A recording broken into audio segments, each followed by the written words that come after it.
Chapter number 6, death of A partner. अगर किसी partner की डेथ हो जाएगी तो क्या क्या कैलकुलेशंस करनी पड़ेंगी, बिल्कुल वही है जो रिटायरमेंट वाले केस में अपने को करना पड़ता है।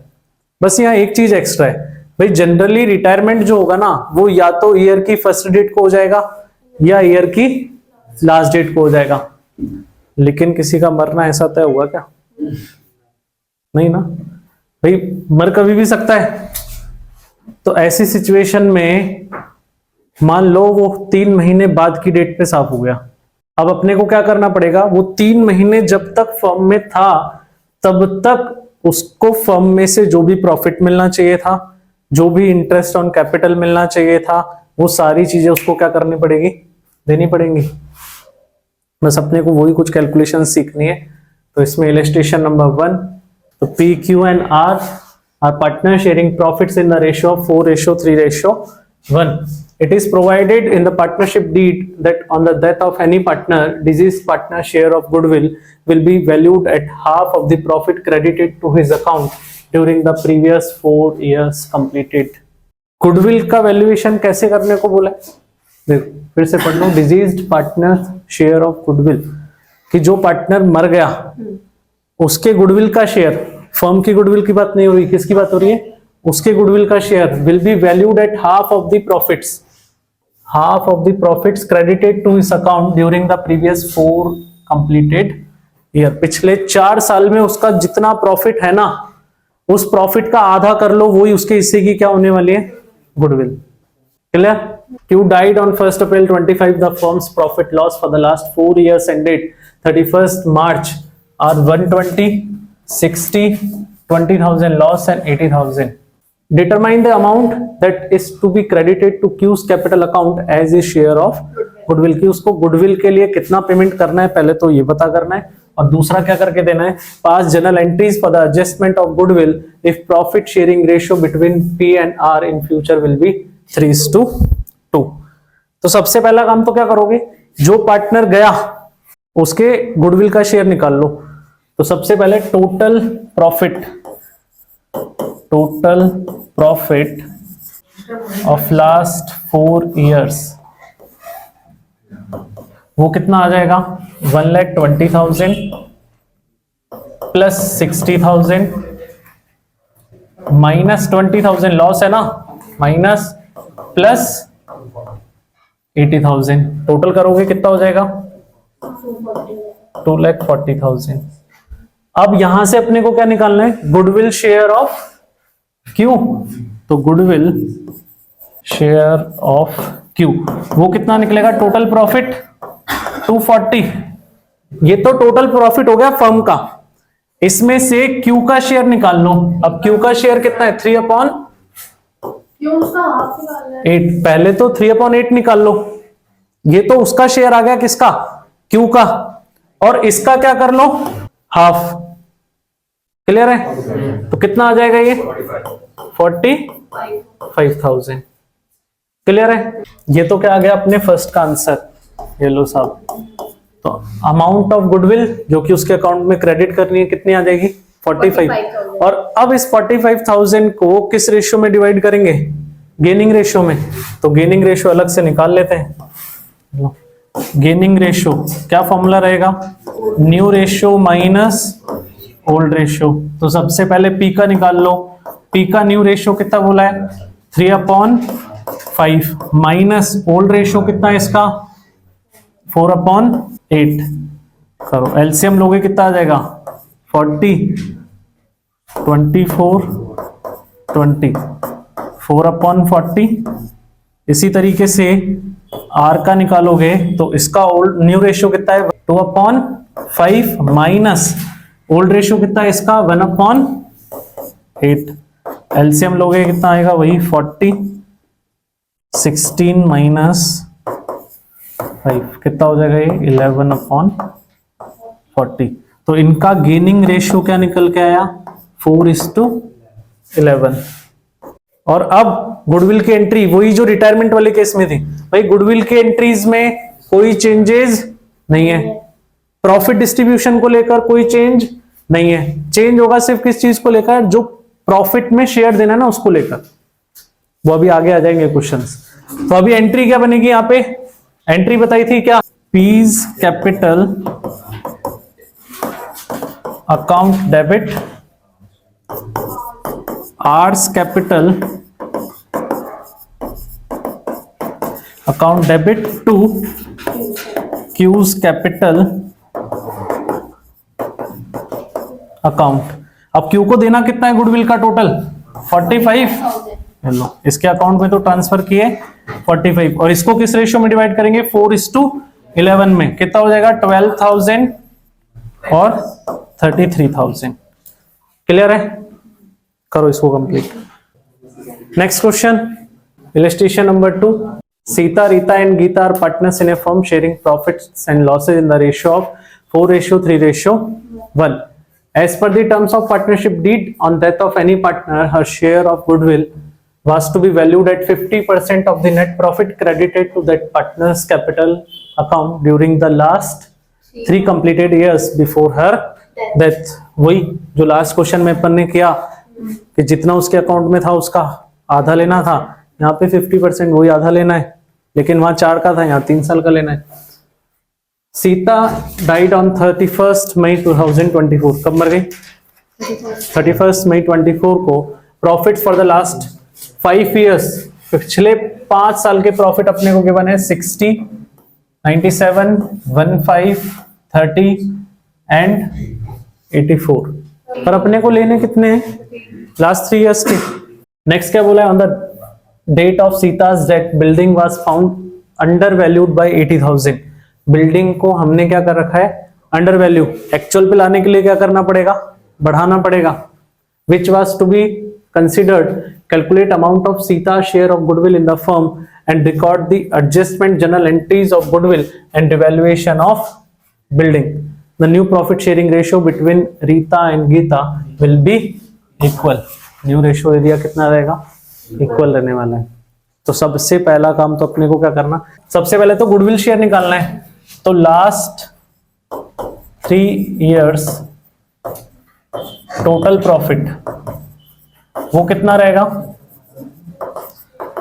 तो लास्ट 3 years के प्रॉफिट देखो 24, कितना हो जाएगा लास्ट 3 years मतलब एंड से स्टार्ट होना है, 84 प्लस 30 प्लस 1,05,000, कितना आ गया ये 2,19,000। और इसमें से अपने को क्या निकालना है, गुडविल शेयर ऑफ, कौन गया, goodwill share of, goodwill of Sita कितना आ जाएगा 1,19,000 मल्टीप्लाई बाय कितना शेयर है उसका 4/8 और मल्टीप्लाई बाय 1/2 या मल्टीप्लाई बाय 50%, एक ही बात है। ठीक है, बोलो कितना आ जाएगा ये 54,750। ये क्या आ गया, गुडविल शेयर ऑफ सीता। अब अपने को एंट्रीज बनानी है किस चीज के लिए, एक तो गुडविल के लिए, तो सबसे पहले तो उसकी एंट्री प्रिपेयर कर लो। तो गुडविल की एंट्री के लिए सबसे पहले क्या निकालोगे, gaining ratio, new ratio minus old ratio. तो कौन कौन बचा, एक तो रीता, रीता का गेनिंग रेशियो निकालोगे, न्यू रेशियो कितना 1/2 और ओल्ड रेशियो कितना है, रीटा का शेयर कितना है 3/8 इज इक्वल्स टू कितना आ जाएगा ये 4 - 3/8, कितना हो गया 1/8। इसके बाद सेकंड गीता, तो गीता का शेयर क्या आ जाएगा, न्यू रेशियो 1/2, ओल्ड रेशियो कितना है 1/8, कितना आ गया ये 8, 4 - 1 3/8। तो एंट्री प्रिपेयर करोगे क्या, Rita's capital account debit, Gita's capital account debit to Sita's capital account. अब गुडविल का देना कितना है अपने को टोटल 54,750, ये लो 54,750 750 तो इसके क्रेडिट में, और इसको किस रेशियो में डिवाइड करोगे? 1:3 में। बोलो कितना आएगा ये? 136। और इसमें क्या करेंगे? इंक्रीज डिक्रीज करके लिख देंगे। बोलो 41060। ये तो इसका अमाउंट आ गया गुडविल का। क्लियर? ये तो गुडविल की एंट्री हुई, प्लस इसमें एक एडजस्टमेंट अपने को और दिया इसने, किसके लिए? बिल्डिंग के लिए ना, कि इसने बोला क्या? On the date of Sita's death building was found under valued by 80,000। Building की वैल्यू हमने कम करके दिखा रखी है, तो इसको एक्चुअल पोजीशन पे लेकर जाना पड़ेगा ना। तो असेट की वैल्यू बढ़ाएंगे तो असेट को क्या करेंगे? डेबिट। तो building account debit to revaluation account. कितने से बढ़ाना है? 80,000 से। 80 और 80,000 से इंक्रीज होने के बाद ये जो भी रिवैल्यूएशन का प्रॉफिट आया है ये डिस्ट्रीब्यूट हो जाएगा किसमें? पार्टनर्स में। तो इसको क्या करो? राइट ऑफ करने के लिए रिवैल्यूएशन अकाउंट डेबिट, और ये बटेगा किसमें? सारे पार्टनर्स में ना। तो टू सीता's कैपिटल अकाउंट,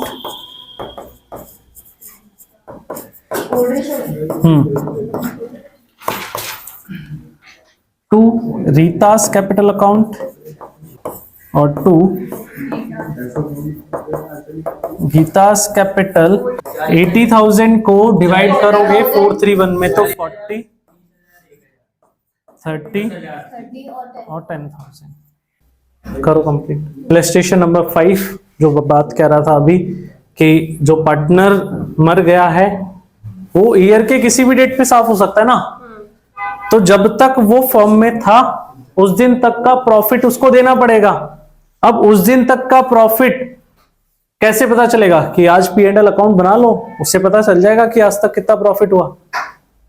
नहीं ना, P&L अकाउंट तो कब बनेगा? जब ईयर एंड होने वाला है तब। तो बोले सर उसका प्रॉफिट शेयर किस बेसिस पे डिसाइड होगा? तो वो डिपेंड करेगा कि हमने डीड्स में क्या लिख रखा है। अब अपने पास जो क्वेश्चन है यहाँ पे लास्ट ईयर के बेसिस पे हम प्रॉफिट डिसाइड करने वाले हैं। रमन, दमन and Karan were partner sharing profit in the ratio of 3:2:1। Daman died on 30 जून 2024। कब साफ हो गया? 30 जून 24 को ना। कितने महीने रहा हमारे साथ? अप्रैल, मई, जून, 3 मंथ्स। तो हमको प्रॉफिट भी कितने महीने का निकालना पड़ेगा? 3 मंथ्स के लिए। Raman and Karan decided to continue the business share of profit or loss of the deceased partner from the beginning of the year up to the date of the death was to be estimated on the basis of last year's profit which was 3,60,000। कि जो partner मर गया उसका share किस basis पे decide होगा? Last year के profit के बेसिस पे। और वो कितना दिया हुआ है अपने को? 3,60,000। Pass necessary journal entries to record Daman's share of profit and loss up to the date of death. तो सबसे पहले तो कैलकुलेशन करो किस चीज के लिए? कि कितना प्रॉफिट देना पड़ेगा। ये लो साहब, कौन सा हुआ? दमन, दमन्स शेयर ऑफ प्रॉफिट टिल 30 जून 24। कितना प्रॉफिट देना पड़ेगा? लास्ट ईयर का प्रॉफिट कितना? 3,60,000 मल्टीप्लाई बाय, इसमें दमन का शेयर कितना है? 2/6 डिवाइड, इसको डिवाइड करो किससे? 12 से, और मल्टीप्लाई कर दो जितने मंथ्स का अपने को प्रॉफिट चाहिए। कितने? 3। तो 3/12। इसको सॉल्व करोगे क्या वैल्यू आएगी? 30,000। कोई दिक्कत इसमें? इतना करने के बाद ना दो सिचुएशन हो सकती है। पहली सिचुएशन तो क्या, कि जो बाकी पार्टनर बच गए उनका प्रॉफिट शेयरिंग रेशियो के लिए कोई इंफॉर्मेशन नहीं है, ठीक है। या फिर हो सकता है कि उनके फ्यूचर के लिए कोई अलग से इंफॉर्मेशन अपने को दे रखी है। तो यहां अपन कौन सा केस देख रहे हैं? Profit sharing ratio continue, partners does not change. तो प्रॉफिट के लिए अगर कोई इंफॉर्मेशन नहीं है या उनके प्रॉफिट शेयरिंग रेशियो में कोई भी चेंजेस नहीं है, तो ऐसी सिचुएशन में जो भी प्रॉफिट्स अपने को देना है ना, भाई दमन को कितना प्रॉफिट देना है? 30,000। ये सीधा सीधा दे दो P&L सस्पेंस अकाउंट से। कहां से दे दो? Profit and loss suspense account से, तो एंट्री क्रिएट होगी profit and loss suspense account debit to Daman's capital account. और कितना दे देना है इसको सीधे सीधे 30,000। कोई दिक्कत है इसमें? करो इसको complete. Illustration number 8, A, B and C are sharing profits in the ratio of 2:1. B died on 30th June 24. Books of accounts are closed on 31st March each year. Sales for the year ended 31st March 24 was 3 lakh. Sale was 1 lakh between the period from 1st April 24 to 30th June 24. पिछले साल की total sales अपने को देखिए कितनी है 3 लाख, और 1 अप्रैल से और जब तक ये मरा 30 जून तक की सेल्स अपने को अलग दे रखी कितनी 1 लाख है। Profit for the year ended 31st मार्च 24 यानी कि लास्ट ईयर का प्रॉफिट वो कितना दिया हुआ है 30,000।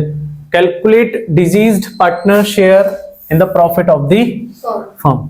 सिर्फ शेयर कैलकुलेट करके बताना है। एमसीक्यूज में ऐसे क्वेश्चन बहुत ज्यादा पूछे जाते हैं, आरबीएससी प्लस सीबीएसई दोनों में।